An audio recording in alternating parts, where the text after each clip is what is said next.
together. Radio Manu 91, where it's always better. Where it's always better.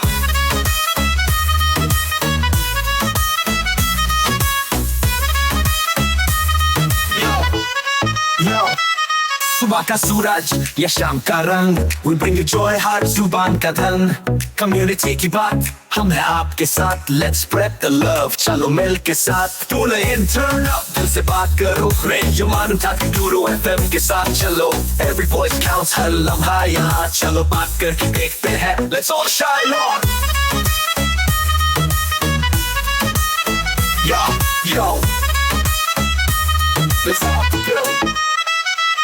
सेहत की बात और dreams to share. Radio Manu 92 FM, we're always there. From unity to joy, we bring the light. Every word, every tune makes everything right. Listen up, it's time to unite. Radio Manu 92 FM, shining bright. Dill se suno, we love and care. Chalo baat karke dekhte hain, let's take it there.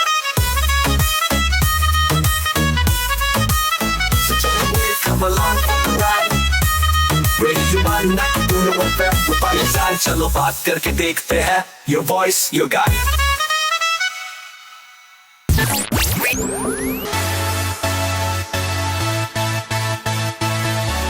आप सुन रहे हैं radio मानो 90.0 FM.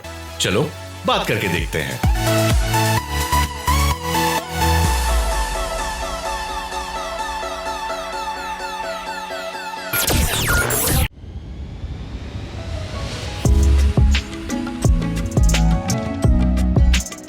This is Radio Manu 90.0 FM presenting Adabnama.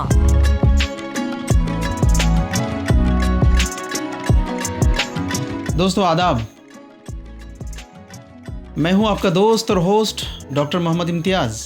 Radio मानो के इस खुसूसी programme अदबनामा में आप तमाम लोगों का खैर मकदम है, वेलकम है, स्वागत है.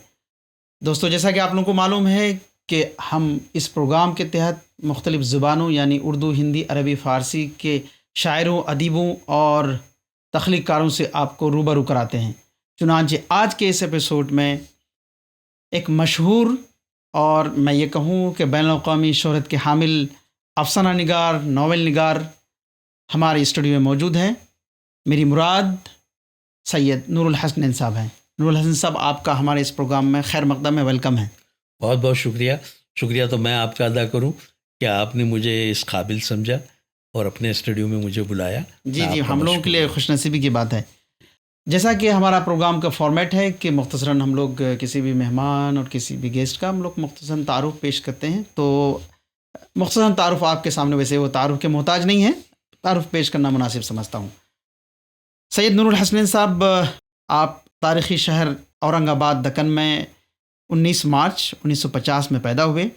तकरीबन 4 दहाइयों से तक आप रेडियो से वाबस्ता रहे, जहां आपने ब्रॉडकास्ट की हैसियत से और अनाउंसर की हैसियत से अपनी खिदमत अंजाम दी. इसी के साथ साथ आपने मुख्तलिफ़ इदारों में दर्स तदरीस की भी खिदमत अंजाम दी है. आपके 4 अफ़सानी मजमूए मंज़र आम पर आ चुके हैं, जिनका तज़किरा मैं अभी करने से कासिर हूँ, थोड़ा टाइम की पाबंदी है. उसके अलावा आपके 4 नावल भी मंज़र आम पर आ चुके हैं, जो बहुत ही मशहूर और बैनुल-अक़वामी शोहरत के हामिल हैं, जिनमें चांद हमसे बातें करता है, जिनकी इतनी मकबूलियत हुई कि यहाँ तक कि ढाका यूनिवर्सिटी के शोबे उर्दू के में भी निसाब में शामिल है. उसके अलावा ऐवानों के ख़ाबिदा चिराग, ये आपके नावल हैं. तिलकल अय्याम, ये भी आपका तीसरा नावल है, जो बहुत ही शोहरत हासिल कर चुका है. जहाँ तक रही बात आपको इनामात और एजाज़ात की, तो आपको मुख्तलिफ़ हिंदुस्तानी रियासतों के अकाडमियों ने मुख्तलिफ़ एजाज़ात, जिसमें बहादुर शाह ज़फ़र अवार्ड है, उसके बाद सिराज औरंगाबादी अवार्ड है, और भी इनामात और एजाज़ात हैं जिनको आपको मिली है.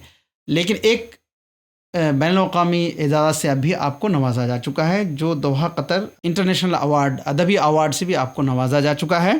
तो चलिए, ज़्यादा गुफ्तगू मैं नहीं करके आपसे ज़्यादा गुफ्तगू करते हैं. और आपसे मैं गुजारिश करता हूँ कि आपका अफ़साना हमारे नाज़रीन और सामीन के सामने पिछली पहर की खुशबू सुनाएं. उसके बाद फिर आपसे दूसरे सेशन में हम लोग दूसरे आपके जो चीज़ें हैं उनसे गुफ्तगू करेंगे. जी, बहुत शुक्रिया. देखिए, मैं अफसाना सुनाने से पहले 2 जुमले इसके बारे में बता दूं. कि देखिए आज पूरी दुनिया में सच्चाई, ईमानदारी, अखलाक और वो तमाम आला सिफ़ात जो हमें पैदा होना चाहिए उसके स्कूल है, मदारिस है, जी कई ऐसे इदारे हैं जो इसकी तरबियत करते हैं। लेकिन आप देखिए मुझे एक स्कूल ऐसा बताइए जहाँ बुराई की तरबियत की जाती तरबियत हो, की जाती हो, उसके बावजूद वो फैलती जा रही है। उसके बावजूद बुराई अच्छाइयों के मुकाबले में ज़्यादा फैली हुई है। ओह तो इसका इदारा कौन सा है जहाँ ये बुराई पलती है? पलती है और पनप रही है। हाँ, तो बहुत यूनिक ख्याल है। हाँ, बिल्कुल। तो ये एक छोटा सा अफसाना है, ज़्यादा बड़ा नहीं बिल्कुल, है। बिल्कुल, जी जी और सुना। ये मैंने बॉम्बे में बैठ के लिखा था जी और उसके बाद तो फिर ये कई उसमें शामिल भी हुआ, इंतखाबात में भी शामिल हुआ और इस पर बड़ी पिज़्ज़ाराई भी हुई। तो मैं आमतौर पर ये अफसाना बहुत कम सुनाता हूँ क्योंकि ये बहुत ज़्यादा पढ़ा गया, बहुत ज़्यादा, और इस पर बहुत ज़्यादा बातें भी हुई। जी बल्कि इश्तियारे ने इसके ऊपर जो एक पूरा वो भी निकाला था, एक अच्छा खासा, मतलब राशिद अनवर राशिद जो एक साहब थे, जी अलीगढ़ और मुस्लिम हाँ यूनिवर्सिटी अलीगढ़ से। म्यूजियम, तो उन्होंने वो एक एंथोलॉजी तरतीब दी थी, तो उसमें इसके बारे में उन्होंने बहुत सारी बातें भी की थी। जी जी अब यहाँ के लिए मैंने इस अफसाने का इंतखाब किया और उसके पीछे मेरी गर्ज यही है कि मैं उस बात को वाजे करूँ कि बुराई हम पैदा करते हैं। ओह बिल्कुल बिल्कुल। इस तरह ये अफसाना है। जी तो बहरहाल पेश कर रहा हूँ मैं। जी इस अफसाने का उन्वान है पिछले पहर की खुशबू। जी फुटपाथ पर चलते चलते उसने अचानक पलट कर देखा। गाड़ियों का एक रेला किसी तूफान के मानिंद चला आ रहा था और इससे पहले कि वो सामने देखता कोई खातून उससे बुरी तरह टकरा गई। वो घबरा गया और जल्दी जल्दी माफ़िया मांगने लगा, लेकिन वो खातून बिना किसी एहतजाज या गुस्से के आगे बढ़ गई। अजीब बेबसी का आलम है, दौड़ती भीड़ में से किसी ने कहा था। हाँ, बेख्तियार उसकी ज़बान से निकला। उसने इधर उधर देखा, लेकिन इसका मुखातिब कोई भी ना था। वो झेंप कर रह गया और फिर जल्दी जल्दी कदम उठाने लगा। उसके लिए इस तरह के वाक़यात कोई नई बात न थे, लेकिन वो हर बार अपने आप ही से शर्मिंदा हो जाता था। अपने मोरसी देहात से निकले हुए उसे एक अरसा गुजर गया था, लेकिन आज भी शहर उसे अजीब सी बेचैनी महसूस होती थी। वो अब भी भागती दौड़ती गाड़ियों भीड़ से बेहद घबराता था और अक्सर सोचता, पता नहीं यहाँ के लोग कैसे अपने आप को एडजस्ट कर लेते हैं, लेकिन उसकी समझ में कुछ भी नहीं आता था। आज सुबह जब वो घर से बाहर निकल रहा था तो उसकी बीवी ने जोर देकर कहा था, सुनो जी, शाम को दफ्तर से आते आते शम्मू की माँ को देखने अस्पताल ज़रूर जाना। बेचारी 4 दिन से सरकारी अस्पताल में तड़प रही है। न मौत ही आती है और न ही कोई अयादत के लिए आता है। उसने बीवी को गुस्सैली नज़रों से देखा तो वो सटपटा गई और फिर अपना रुख बदलते हुए बोली, मैं क्या जानूं, ये बातें उसका बेटा शम्मू कह रहा था। बेहिस औलाद, उसने अपने दिल में सोचा, भला कोई अपनी माँ के बारे में ऐसी बातें सोचता है। वो दिली दिल में उसे गालियां बकता हुआ घर से बाहर निकल गया। छी छी, शहरी तहजीब ने सब कुछ छीन लिया, मगर फिर भी वो वक्त की दौड़ती और रोटी का चक्कर उसे शहर छोड़ने को मजबूर करता है, लेकिन वो छोड़ नहीं पाता। कल अगर उसे कुछ हो गया तो ये बेहोशी उसके साथ भी हो सकती है। यहाँ तो मौत और अयादत करने में भी वक्त पर कोई नहीं पहुँचता। ऐसी बेहिस जगह से निकल जाना ही बेहतर है। वो इस शहर में कतई नहीं रहेगा, बल्कि जैसे ही उसका रिटायरमेंट हो जाएगा वो वापस अपने देहात लौट जाएगा। उसने इत्मीनान का सांस लिया। उसके कदम चुपचाप फुटपाथ पर चल रहे थे। ख्यालात का सिलसिला उसी तरह जारी था और ख्यालों के आगे पीछे गाड़ियां दौड़ रही थी। सूरज गुरूब हो चुका था। मस्जिद के मीनारों पर परिंदे लौट रहे थे और हब मौज़न अजान दे रहा था। सोचने लगा, बचपन में तो उसकी कोई नमाज नागाना होती थी। मौसम की हर शिद्दत उसके जज्बे पर अकीदत के आगे मान पड़ जाती थी। उसकी आंखों में उसका देहात घूम गया और फिर उसने अपने आप को देहात की छोटी सी मस्जिद की सीढ़ियों पर 20 बार चढ़ते और उतरते देखा। किस कदर मज़ा आता था उस वक्त इबादत में। लेकिन आज भी घर के करीब की मस्जिद से अजान की आवाज़ें कानों से टकराती हैं और मौलवियों की जमातें सुबह और शाम दरवाजे पर दस्तक देती हैं, लेकिन कदम उस तरफ नहीं उठते। ये बेहिसी नहीं तो क्या है। आवाज़ फिर उसके कानों से टकराई। उसने नज़रें ऊपर उठाई। राहगीर आपस में बातें कर रहे थे। अंधेर है साहब, अंधेर है। वो तो मैं भी देख रहा हूँ दिलशाद साहब, ज़माने की ये सारी खराबियाँ महज दीन से बेजारी का नतीजा है। बचपन में अगर बच्चों को अच्छी तरह मजहबी तालीम मिल जाए तो वो सारी ज़िंदगी बुराइयों से दूर रहते हैं। हाँ, लेकिन क्या करे साहब, निसाब से मजहबी तालीम ही खारिज हो गई। हाँ, अब सुनते रहिए झूठ और खाते रहिए धोखे। वो उनके पीछे पीछे चल ही रहा था और चाहता था कि उनकी बातें दिल लगा कर सुने, लेकिन मंजिल ने उसका रास्ता बदल दिया। वाकई बच्चों को मजहबी तालीम बेहद ज़रूरी है। खुदा का शुक्र है कि उसके बच्चे अच्छी तरह से दीनी तालीम हासिल कर रहे हैं। वो खुद जो दिलचस्पी लेता है उसकी खातिर वो उन पर घंटों अपना वक्त ज़ाय करता है। उसकी तो बड़ी ख्वाहिश है कि उसके बच्चे वो आला मेयार पाएँ जिन्हें देखकर सारी कौम फ़ख्र कर सके। लेकिन यह बात इतनी आसान नहीं है। इसकी खातिर पूरी तवज्जो देनी चाहिए। ज़रूरत पड़े तो बच्चों की पिटाई भी करनी पड़ती है, और वो इस मामले में कभी किसी से पीछे नहीं रहा।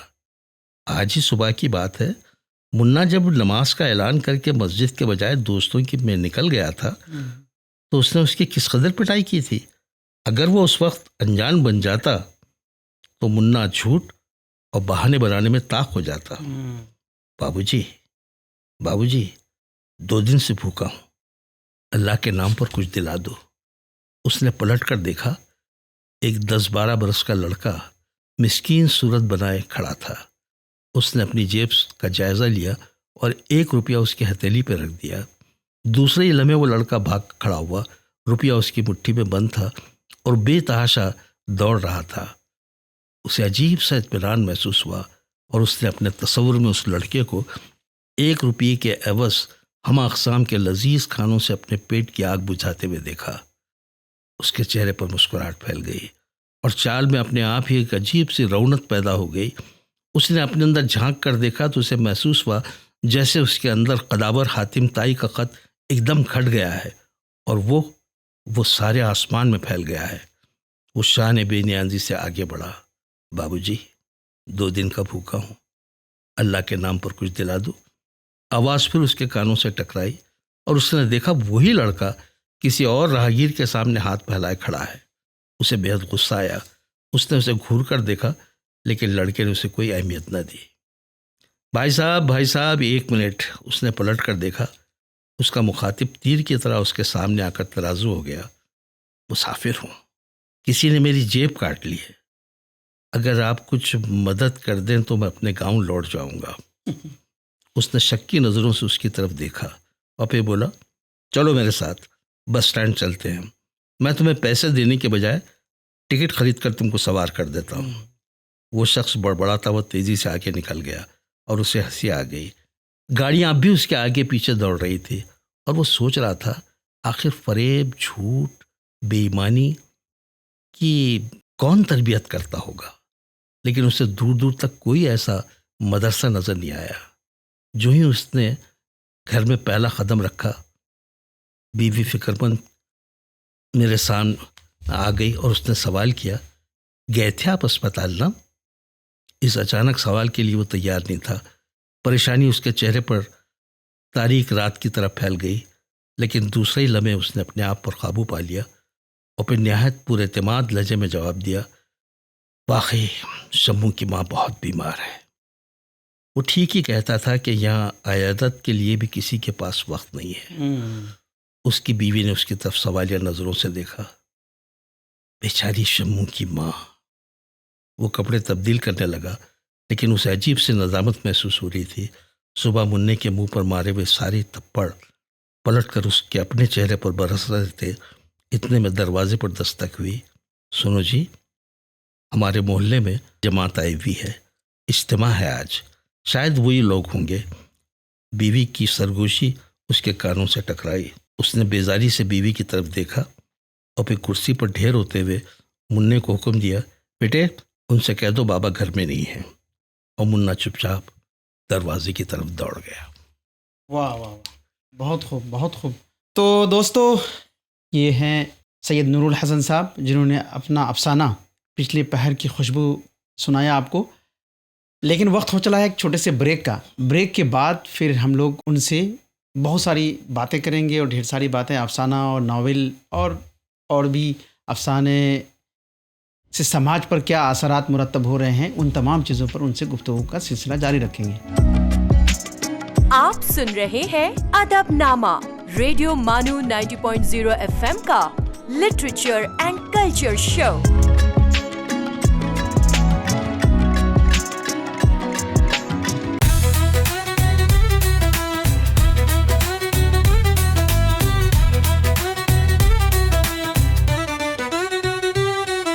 You are listening to Radio Manu 90.0 FM, a community radio station. So join the wave, come along for the ride. Radio Manu 90.0 FM, we're by your side.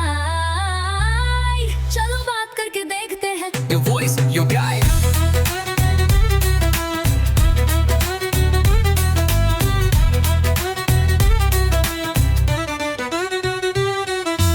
This audio has been generated through AI.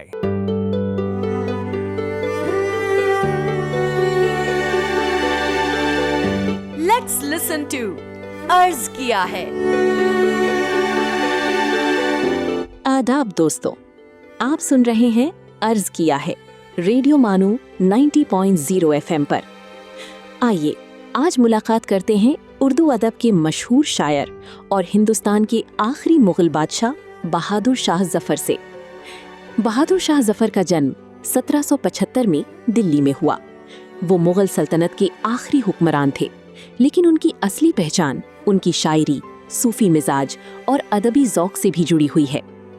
Zafar ने एक ऐसे दौर में जिंदगी गुजारी जब हिंदुस्तान सियासी और समाजी तब्दीलियों से गुजर रहा था।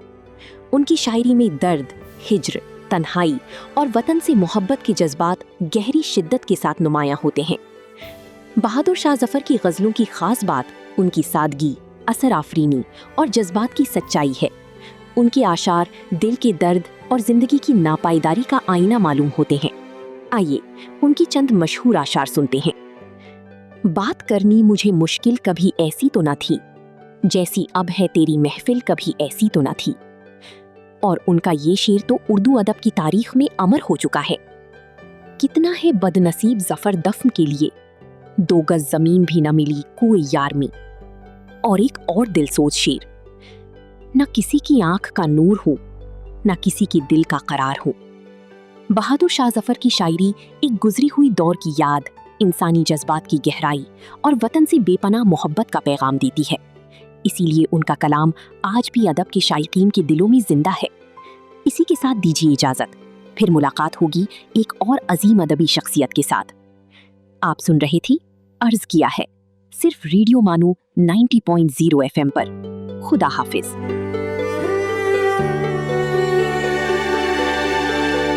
आप सुन रहे थे अर्ज किया है।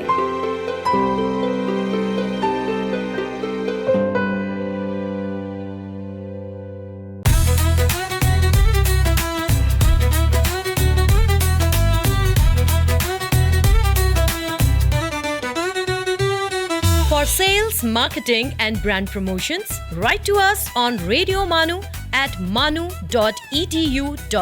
So join the wave, come along for the ride. Radio Manu 90.0 FM, we're by your side. चलो बात करके देखते हैं. Your voice, your guide.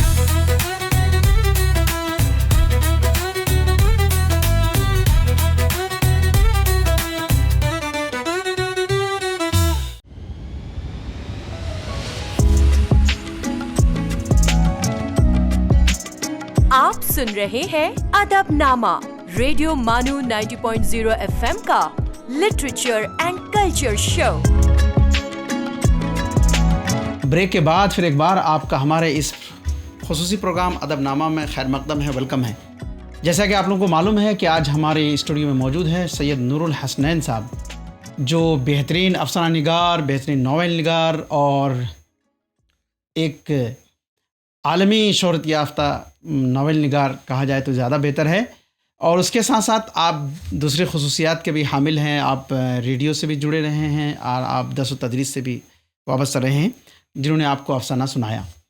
तो सर, पहले वाले शिक में हम लोगों ने अफसाना सुना जो कि आपके एक तख्लीक़ार की हैसियत से आप हमारे सामने थे, लेकिन आपसे हम लोग और भी गुफ्तगू करना चाहेंगे और हमारे सामाईन और नाज़रीन को ये प्रोग्राम बहुत अच्छा लग रहा होगा। उम्मीद करते हैं आप इतने बड़े अफसाना निगार से अफसाना उनकी ज़ुबानी सुना। तो सर, अफसाना लिखने के पीछे क्या मुहर्रिकात होते हैं? देखिए, मुहर्रिकात वगैरह कुछ नहीं होते। असल में हर इंसान की तरह एक अफसाना निगार या तख्लीक़कार जो होता है वो भी गुज़रता है। अच्छा। आम इंसान तो किसी ऐसे चीज़ को देखता है, एक लम्हे के लिए मुतासिर होता है जी, उसका असर भी कबूल करता है और निकल जाता है जी। लेकिन एक तख्लीक़कार जब किसी ऐसे अनहोनी वाक़े से या अनहोनी मौजू से या अनहोनी बात से टकराता है जी, तो वो हिस्सा उसके दिमाग का एक हिस्सा बन जाता है और कहानी वहीं से बनना शुरू होती है। और उस वक्त तक वो कागज़ पर नहीं उतरती जब तक कि अफसाना खुद अपना पहला जुमला ना लिखवा दे। वाह वाह, क्या बात है। और जब एक बार पहला अफसाना का जुमला आ जाता है तो फिर पूरी कहानी ख़त्म करे तक के आदमी जगह से भी नहीं उठता। यही मेरा मतलब अंदाज़ रहा है। और देखिए, दुनिया में जितने मौज़ूआत हैं उतने ही इंसान हैं, उतने ही वाक़यात होते हैं। अब हर एक की अपनी एक पसंद होती है, तो वो जो पसंद उसकी होती है वो उससे टकराती है और वो उससे लिखवा लेती है। वरना तो सारे अफसाना निगार जो है एक ही जैसी कहानियाँ लिखते हैं। बिल्कुल। तो आपसे ही की बातों से मैं लेते हुए एक चीज़ आपसे पूछना चाहूँ, आपके जो अफसाने के मौज़ूआत हैं, आप किन मौज़ूआत को ज़्यादा, वो मैं ये तो नहीं कहूँगा कि आप लिखते हैं, वो ऐसे कौन से मौज़ूआत हैं जो आपको अफसाना लिखने पर मजबूर करते हैं? देखिए, मेरा ताल्लुक़ एक मिडिल क्लास फैमिली से है जी। और मिडिल क्लास फैमिली की मजबूरी ये है कि बैक वक्त उसको अपर क्लास से भी रब्त रखना होता है। उसको सफ़ेद कॉलर भी संभालनी होती है और बिल्कुल निचले तबके के भी वो करीब होता है। वो उनकी भी ज़िंदगी देखता है, अपनी भी मजबूरियाँ और लाचारियाँ देखता है और ऊपर की नज़रें भी उसके उसमें होती है। तो मिडिल क्लास का आदमी उन चीज़ों से ज़्यादा अट्रैक्ट होता है जिससे वो खुद गुज़रता है। बिल्कुल। तो इसी तरह से मौज़ूआत का भी इंतखाब यही है कि हम ख्वाब बहुत सारे देखते हैं, कितनों की ताबीरें मिलती हैं। उसी तरह से हम बहुत सारे प्लानिंग करते हैं कि हम ये कर लेंगे, हम वो कर लेंगे, लेकिन हम कितनी चीज़ें कर पाते हैं। कुछ चीज़ें छूट जाती हैं, कुछ चीज़ें रह जाती हैं। तो मौज़ूआत का भी यही सिलसिला है। एक तो मिडिल क्लास जो है, सबसे बड़ी बात तो ये कि उनको अपनी इज्जत भी बचानी होती है। जो वो नहीं होते हैं वो बताना पड़ता है कि वो हम हैं, हम मोहताज नहीं है, हालांकि सबसे मोहताज वही होते हैं। ओहो, बिल्कुल आपने सही फरमाया। तो ये सारी चीज़ें हैं। तो जाहिर है कि ये जो अंदर का दर्द होता है, यही दर्द मौजू बनकर छलकता है और यही दर्द कागज़ पर आता है। और जाहिर है कि हमारी जो दुनिया हमारे अतराफ फैली हुई है वो बहुत दौलतमंद लोगों की नहीं है, वो बहुत ज़्यादा गरीब लोगों की भी नहीं है। लेकिन वो एक बीच की दुनिया है और इसी वजह से वो ख़ारी भी उन्हीं कहानियों की तरफ ज़्यादा राग़िब होता है जिसमें वो अपने दर्द को महसूस करता है। बस यही है। जी। तो मौजू के इंतखाब में यही है कि भाई कहीं सियासी जबरियत है, कहीं तनाई का कर्ब है, कहीं आदमी चाहता कुछ है, कुछ कर नहीं पाता, वो बेबसी है। जहाँ हम देखते हैं कि हम भी चाहते हैं कि हमारे बच्चे वो सारे आला कोर्सेज वो पढ़े, लेकिन वो उनके बिसात के बाहर है, तो वो नहीं कर पाते। तो वो एक लाचारी भी है और वो एक महरूमी भी है। अच्छा, ये महरूमी जो है, बाज़ वक्त जब वो चीज़ जो हम नहीं कर सके थे, हम कोशिश करते हैं कि कम से कम हमारे बच्चे यहाँ तक के जाए। जैसे मेडिसन है, इंजीनियरिंग है, ये आज इतनी बड़ी ख्वाब नहीं रहे, लेकिन किसी ज़माने में ये भी बड़े ख्वाब थे। तो लेकिन अब वो हम मेंटेन कर लेते हैं मिडिल क्लास किसी तरह से, तो वो बच्चे वहाँ तक जाते हैं। लेकिन हम अगर चाहें कि हमारा बच्चा कोई बड़ा पॉलिटिशियन बने या हमारा बच्चा कोई साइंटिस्ट बने या कोई जो नए प्रोफेशंस आ रहे उसमें जाए, तो शायद हम वो नहीं कर पाते। जी, तो ये आपके इस तरह के मसाइल, बिल्कुल आपने सही फरमाया कि इन मसाइल से तो मिडिल क्लास बहुत ज़्यादा जूझता है, और गुजरता बिल्कुल है। आप उनके नफ्सियात से और उनके चीज़ों से। आजकल जो है, जैसे कल आपका एक अफसाना हम लोगों ने सुना, तो उसमें आज की जो तरक्की याफ्ता दौर है, टेक्नोलॉजी एक बरक़रार रफ्तार तरक्की से चल रही है, टेक्नोलॉजी चेंज होती रही है, और फिर उसके बाद फिर एक माशरा है, एक पुराना जो हमारा रवायती माशरा है, इन दोनों के बीच की कड़ी को आपने देखा, और आपने वो जो आज का जनरेशन है उनके ख्वाब की परवाज़ को भी आपने एक बताया। तो इन तमाम चीज़ों में मुताबिकत आप कैसे पैदा करने की कोशिश करते हैं? देखिए, क्या है कि मेरा एक नज़रिया है जी, कि जिस मसलक, जिस मज़हब से हम वाबस्ता हैं जी, हम उसकी किताबें भी पढ़ें, जी, क्योंकि दुनिया का कोई मज़हब आपको गलत रास्ता नहीं दिखाता। जी, और इत्तेफाक से अगर आप इस्लाम में पैदा हुए हैं जी, तो इस्लाम में बड़ी वुसअतें हैं, बिल्कुल, बड़ी फराख दिली है। तो 14वें पारे में एक जगह अल्लाह फरमाता है कि ये ज़मीन, आसमान, चाँद, सितारे हमने तुम्हारे लिए पैदा करे, जी, जाओ ढूंढो और गौर करो, देखो।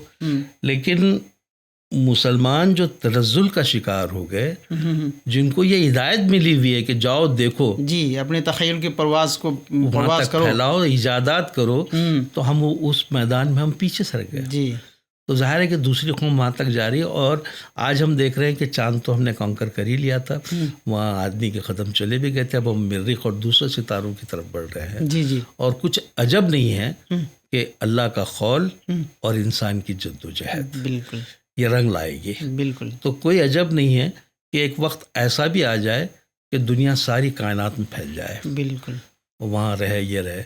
तो वो एक मैंने कहानी बुनने की कोशिश की, लेकिन फितरी तौर पर इंसान जो है वो रिश्तों से बना हुआ जी, है। आप उनमें जब आपने बिल्कुल सही फरमाया कि वहाँ हम तरक्की तो कर रहे हैं, लेकिन वहाँ पर इंसानी रिश्ते कैसे पामाल हो रहे हैं और इंसानी अक़दार कैसे बहाली हो, उसकी तरफ भी आपने निशानदेही की है। देखिए, अब हर एक जो तरक्की आती है वो एक अक़दार को खा जाती है ना जी। अब जैसे मिसाल के तौर पर थोड़ी सी बहुत छोटी सी मिसाल है कि पहले जब छुट्टियां होती थी स्कूलों को और उसको, तो सारे बच्चे ननियाल भागते थे, बल्कि माँ बाप भी ननियाल चले जाते थे और वहाँ महीनों रहते थे। 1.5 महीने की छुट्टी है तो महीना भर तो वहाँ कम से कम रहते थे। तो जिनके वहाँ मेहमान जाते थे वो भी खुश और जो जाते थे वो भी खुश, और जब वहाँ से निकलने का वक्त होता था तो वो लोग भी नाराज़ और हम भी नाराज़। उनके भी आंखों में आंसू थे, क्या पता नहीं कब आएंगे, क्या होगा। तो ये जो अक़दार थी, जो मोहब्बतें थी, वो मोहब्बतें अब दिन ब दिन उनका होती जा रही है। तो हर तरक्की के पीछे इंसान तरक्की तो कर जाता है, लेकिन एक ख़ास अक़दार से हम हाथ धो बैठते हैं। तो उसमें भी यही है, वो कल जो मैंने आपको कहानी सुनाई थी उसमें भी यही है कि अक़दार चली गई, अक़दार ख़त्म हो गए, अब हम रस्में निभाते हैं, तो वही रस्में हैं उसके अंदर, लेकिन रिश्ते तो अपनी जगह कायम रहते हैं। जी जी जी, बहुत खूब।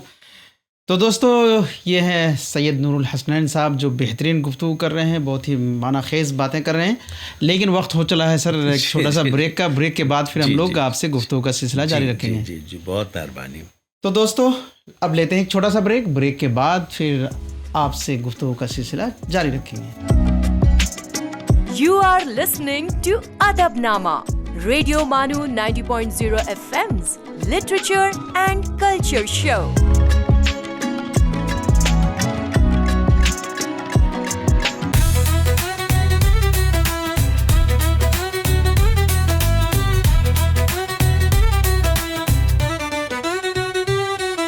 आप सुन रहे हैं रेडियो मानू 90.0 FM, एक community radio station. So join the wave, come along for the ride. Radio Manu 90.0 FM, we're by your side. चलो बात करके देखते हैं. Your voice, your guide.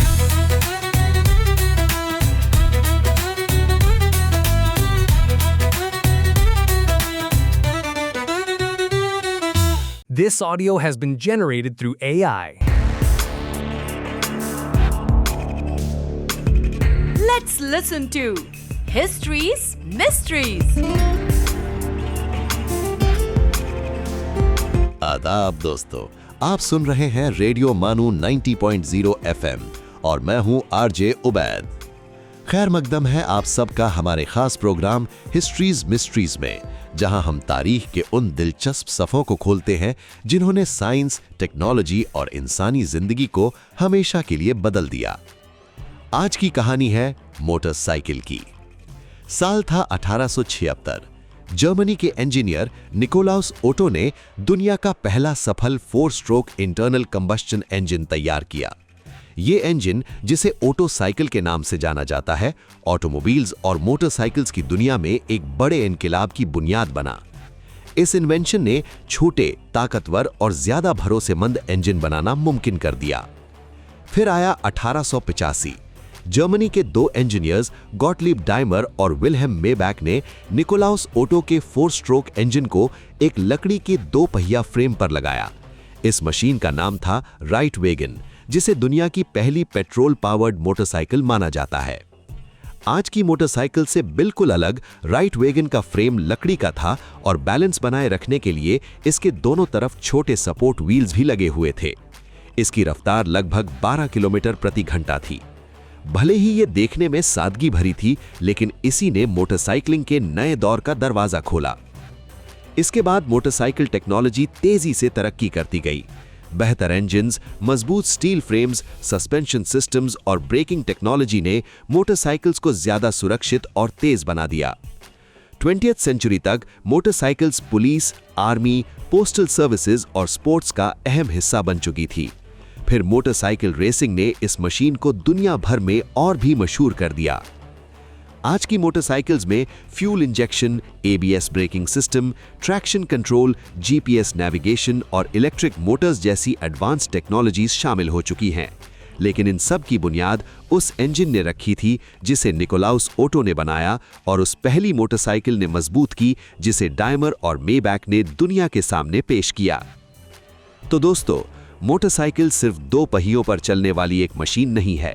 ये इंजीनियरिंग, इनोवेशन और इंसानी सोच की वो मिसाल है जिसने सफर को आसान, तेज और यादगार बना दिया। मैं हूं RJ उबैद और आज के हिस्ट्रीज मिस्ट्रीज में फिलहाल इतना ही। अगली मुलाकात में फिर लेकर आएंगे तारीख के पन्नों से एक और हैरत अंगेज इन्वेंशन, डिस्कवरी या हिस्टोरिकल इवेंट की कहानी। तब तक सुरक्षित सफर कीजिए, हेलमेट जरूर पहनिए और सुनते रहिए रेडियो मानू 90.0 FM। चलो बात करके देखते हैं। आप सुन रहे थे histories mysteries.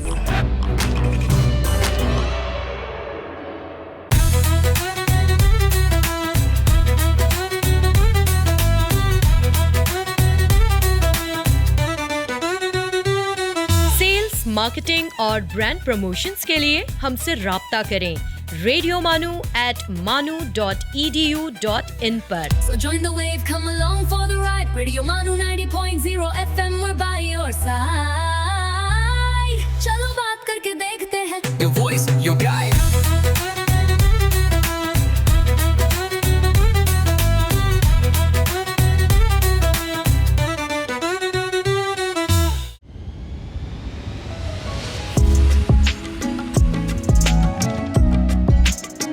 You are listening to Adabnama, Radio Manu 90.0 FM's Literature and Culture Show. Break के बाद फिर एक बार आपका हमारे इस खुसूसी प्रोग्राम अदबनामा में खैर मकदम है, वेलकम है। जैसा कि आप लोगों को मालूम है, आज हमारे स्टूडियो में बैनुल-अक़वामी शोहरत के हामिल शख्सियत सैयद नूरुल हसन साहब मौजूद हैं, जो अपनी गुफ्तगू से आप तमाम को लुत्फ़अंदोज़ कर रहे हैं। तो ब्रेक में जाने से पहले हम लोग आपसे जान रहे थे कि जैसे हर तरक्की जो है कोई ना कोई अक़दार की पामाली की तरफ लेके जाती है और जिसकी सबब बनती है, लेकिन हम लोगों को उन तमाम चीज़ों से बचने की कोशिश करेंगे। एक सवाल आपसे मैं जानना चाह रहा हूँ, चूँकि आप फ़िक्शन निगार हैं, उसका आप इतने सारी चीज़ें लिखी आपने, क्या अफसाना या कोई भी राइटिंग कारी पर कोई तासुर कायम कर पा रही है आजकल के दिनों में? देखिए, तासुर तो पैदा होता है जी, लेकिन उसके लिए ज़रूरी है मुताले का शौक़। जी, अगर आप पढ़ेंगे तो आपको चीज़ें मिलेंगी जी आप उसका असर भी लेंगे जी आप उसको फील भी करेंगे महसूस भी करेंगे आप अपनी ज़िंदगी में बरतने की भी कोशिश करेंगे जी लेकिन मुश्किल ये हो गई कि आज मुताला बहुत कम होता जा रहा जी है वरना देखिए हमको अदब की भी ज़रूरत नहीं है अपने अपने मज़ाहिब की भी अगर हम स्टडी कर लें तो हमको समझने के लिए मुतासिर होने के लिए बहुत सारी चीज़ें हैं जी जी और हर मज़हब जो है दुनिया का हर मज़हब एक बेहतरीन ज़िंदगी गुजारने की आपको इजाज़त देता है आपको तौफीक देता है आपको अता करता है वो सारी चीज़ें तो अदब तो बहरहाल चूँकि अदब का ताल्लुक़ समाज से है माशरत से है ज़िंदगी से है तो अदब में वही चीज़ें होती है जो समाज से मुताल्लिक़ हो ज़िंदगी से मुताल्लिक़ हो माशरत से मुताल्लिक़ हो और माशरत की वो सारी आला अक़दार जिनको हम भूलते जा रहे हैं या छूटते जा रहे हैं वो एक तरह की यकीन दहानी का काम भी याद दिलाने का काम भी अदब करता है तो अगर हम अच्छी कोई कहानी पढ़ते हैं तो वो हमारे उसका हिस्सा बन जाती है और हम कोशिश करते हैं कि उन चीज़ों पर हम अमल भी करें तो जब कोई मुताला करता है और जब कोई अच्छी चीज़ पढ़ता है तो यकीनन वो उससे मुतासिर होता है बल्कि उसके ज़िंदगी में एक तरह का चेंज भी पैदा होता है जी जी बिल्कुल बहुत बहुत बहुत ही शुक्रिया सर आपके इन ख्यालात के लिए जाते एक क्वेश्चन जो कि आप एक अच्छे खासी 4 दहाइयों से और उससे ज़्यादा के दहाइयों से आप लिख रहे हैं जी तो आज के जो नए लिखने वाले हैं ख़ुसूसी तौर पर अफसाना लिख रहे हैं नावल निगार हैं उनको क्या मशवरा देना चाहेंगे आप देखिए मशवरे के मुकाम पर तो मैं नहीं हूँ नहीं आप हैं सर बिल्कुल हैं बिल्कुल हैं ये है जो लोग भी इस प्रोग्राम को सुन रहे हैं थोड़ा बहुत तजुर्बा है उसकी रोशनी में बात करूँगा देखिए हम लोगों की जो नस्ल थी उनको सीखने का शौक़ था जी हम अपने से पहले की जो नस्ल होती थी वो जिन होटलों में बैठकर बातें करते थे अदब की इसकी उसकी जी तो हम लोग उनके पीछे जाके चुपके से बैठते थे जी चाय वाय अपनी पीते थे कान उनकी तरफ लगाते थे अच्छा तो हम लोगों को यानी क्या आजकल किस किस्म का अदब लिखा जा रहा है उसकी इत्तला मिल जाती थी अदब कैसा होना चाहिए उनकी बातों से ये समझते थे नज़में क्या आ रही हैं नज़में आज क्यों का इसका एहसास होता है कि हम नज़्म पढ़ते हैं तो ऐसा लगता है कि नज़म शुरू तो बहुत अच्छी हुई लेकिन इख्तिताम उसका बराबर नहीं हुआ तो ये सारी चीज़ें जो है ये एक बड़े तजर्बे से आदमी सीखता है हमारी जो बात की नस्ल है एक तो वो 2-3 कहानियाँ और 2-4 नज़में लिखने के बाद ही थोड़ा सा उनको गुमान होने लगता है कि मैं बड़ा हो गया खुशगुमानी में मुब्तला हो जाते हैं तो ऐसा नहीं है मैं आज भी अपने आप को तालिब इल्म समझता हूँ आज भी मैं तनकीद पढ़ता हूँ आज भी मैं बुज़ुर्गों की बातें सुनता हूँ उनकी महफ़िलों में जाता हूँ और कोशिश करता हूँ कि मुझे भी बहुत कुछ सीखना है जी और उसमें आपको ये एहसास अगर हो जाए कि मैं परफेक्ट हो गया मुझे सब कुछ आ गया उस दिन आपकी मौत हो गई जी क्या बात है बहुत बड़ी बात उस दिन आपकी मौत हो गई आपका मतलब लिखने वाले को और तख्लीक़कार को हमेशा दिमाग और आँखें खुली रखना चाहिए कि कब किस मौजू से आप टकराएंगे कौन सी नई चीज़ आपके सामने आएगी तो आप उसके लिए ज़हनी तौर पे तैयार रहें और वो उसके अब वो जब आपने वो जैसे थोड़ी देर के लिए जब कोरोना फैला था जी देखिए कोरोना तो एक मर्ज था जिसने बड़ी तबाही मचाई सब करी लेकिन उसने एक अक़दार का भी हमारे कत्ल किए जी वो अक़दार ये है कि पहले अगर किसी के इंतकाल की खबर मिलती थी जी तो उसके मौता में शरीक होना लाजमी समझाया जाता है बिल्कुल कोरोना ने हमसे वो भी छीन लिया हम लोग डरने लगे थे जी जी जाते नहीं थे उसका नतीजा हुआ कि हम आदी हो गए अब इतना मिलकर तो यार मैं ज़रा मसरूफ़ था नहीं आ सका बड़ा अफसोस हुआ मुझे बस हम ये जुमलेबाजी करने लग के तो ये सारी चीज़ें तो हमको इन चीज़ों की फिर से याद दहानी कराना पड़ेगी कि जिस सदमे से जिस गम से वो दो चार हुआ है कल हमारे पास भी हो सकता है और हमको भी उस वक्त एक दिलासे की ज़रूरत होती है। देखिए जो शख्स जाता है वो तो ज़िंदा नहीं होता, उसके अतवार ज़िंदा नहीं होते, उसकी कहानी भी रिपीट नहीं होती, लेकिन उस वक्त जो लोग मिलकर थोड़ी सी ढारस बंधाते हैं और वो एक तरह का एहसास दिलाते हैं कि हमारे इख्तियारात क्या हैं और ऊपर वाले के इख्तियारात क्या हैं। हमको उनकी अच्छी बातों को याद रखना चाहिए, उनके मग़फ़रत की दुआ करनी चाहिए और उनकी ज़िंदगी से हमने कुछ सबक लेना चाहिए। कब्रिस्तान में जाने का मकसद भी यही होता है आदमी का कि वहाँ जब हम देखते हैं कि कैसे कैसे कोई बादशाह था, कोई सूफ़ी था, कोई क्या था, कोई अदीब था, कोई तो सब पैबंद खाक। बिल्कुल बिल्कुल बिल्कुल, बहुत ही बड़ी बात सर।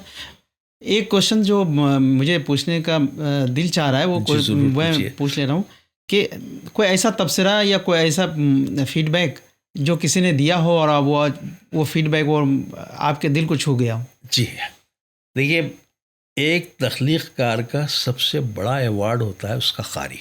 जी। वो कारी जो जिसने आपको देखा नहीं, जिसने आपको सुना नहीं, जी।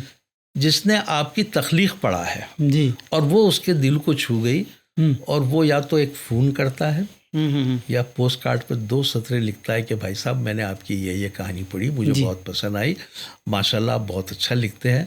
तो ये जो जुमले हैं ये मुझे उस दुआ क़तर के अवार्ड से भी मुझे बहुत अहम लगते हैं। ओहो, बहुत बड़ी बात है। ये यही चीज़ ग्रेटनेस की निशानी है सर। ये मुझे इंस्पायर करती है कि मैं और अच्छा लिखूं। बिल्कुल बिल्कुल। और देखिए, मैं आपको और एक बात बताऊं, ये बड़ी अच्छी बात तो नहीं है, लेकिन इनामात की मैं कदर करता हूं, ये ज़रूरी है, लेकिन क्योंकि इनामात से एक इम्तियाज़ पैदा होता है और इसके लिए कुछ नहीं, आपकी लिखाई में कोई फ़र्क नहीं आता। लेकिन इनाम की जो रकम मिलती है वो खर्च करने में मज़ा आता है, क्योंकि आपने बगैर कमाया है। वो दोस्तों में आप खर्च कीजिए, बच्चों में खर्च कीजिए, बैठिए हंसिए बोलिए, बस उतना अच्छा लगता है। लेकिन असल अवार्ड तो वो कारी है जिसको ना आपसे कुछ उम्मीद है, ना वो आपको कुछ दे सकता है, लेकिन जो चीज़ वो दे सकता है जी वो इनाम नहीं देता आपको। जी। वो आपको इंस्पायर करता है अच्छी चीज़ लिखने की तरफ। ये आपको फ़ख्र दिलाता है अपने हम असरों के अंदर कि देखो मैं तुमसे ज़्यादा हूँ, तुमको ये इनाम मिला, मुझे इनाम मिला।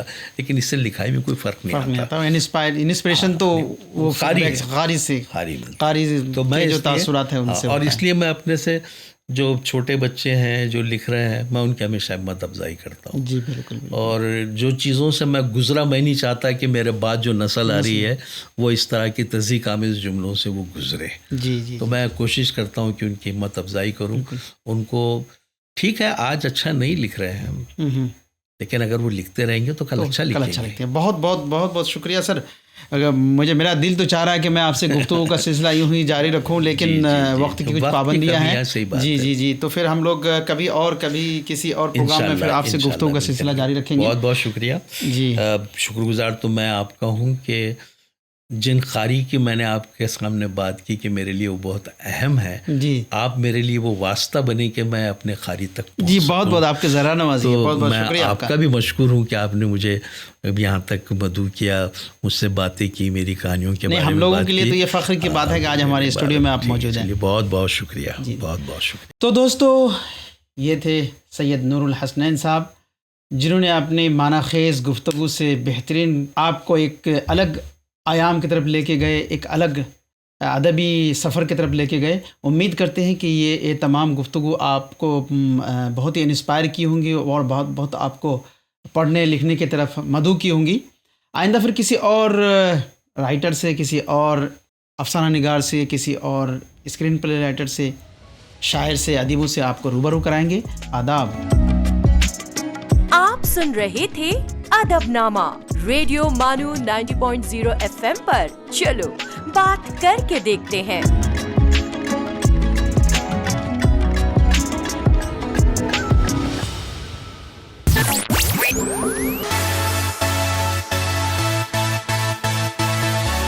दिस इज रेडियो मानू 90.0 FM। चलो बात करके देखते हैं।